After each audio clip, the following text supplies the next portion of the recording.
श्रीमती कल्पना बाल्मीक।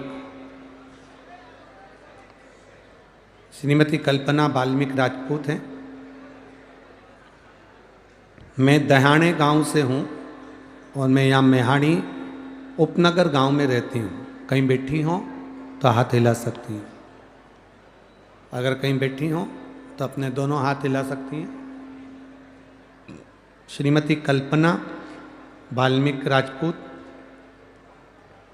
दहाने गांव से हूँ और मैं यहाँ मोहाड़ी उपनगर गांव में रहती हूँ। मेरा मोबाइल नंबर ये है। कहीं बैठी हैं, हाथ हिला दो। हाँ ठीक है, दिख गए हो। एक बार ऐसे वापस हाथ हिलाओ।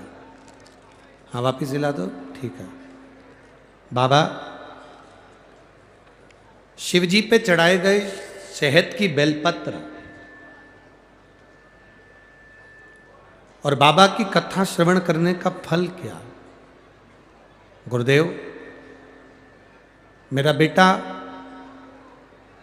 घर पर बैठे बैठे नौकरी की तैयारी करता, पर कहीं नौकरी नहीं लगी। उसको 3 साल हो गए। आखिरी में वो हार गया। मुझसे कहता, आई मेरी कभी नौकरी नहीं लगना है सरकारी, ये पक्का।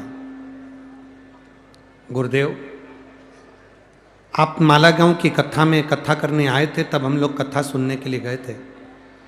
उसमें आपने एक बात कही थी कि बेलपत्री के मध्य पत्ती पर जब पूरी मेहनत करो तो एक मध्य पत्ती पर लगाया गया शहद, एक चावल का दाना शिवजी को चढ़ा कर जाना।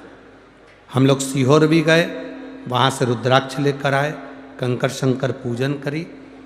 बेटा जो हार चुका था मन से, बाबा का हम क्या गुणगान करें गुरुदेव। बेटे ने एक बार फिर वापिस से सरकारी नौकरी के लिए अप्लाई करा और बाबा की कृपा ऐसी हुई कि अब की बार बाबा ने उसको सिलेक्शन करा दिया और मेरा बेटा भारतीय सेना BSF में लग गया।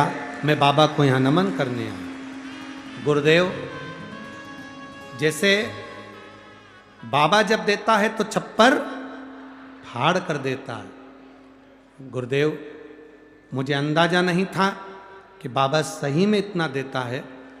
मेरे एक बेटे को तो बाबा ने सरकारी नौकरी में लगा दिया, पर बाबा ने मुझे कम नहीं दिया और कृपा मेरे बाबा ने बरसा दी। और जो मेरा बाबा ने दूसरी कृपा करी मेरे दूसरे बेटे पर भी, आज बाबा की कृपा इतनी है गुरुदेव कि दुनिया के लोग हंसते थे, पर मेरे बाबा ने जो दिया मेरे दोनों बच्चों को ही उन्होंने काम से लगा दिया और बाबा की कृपा मुझ पर हुई। मैं बाबा को नमन करने आया हूं।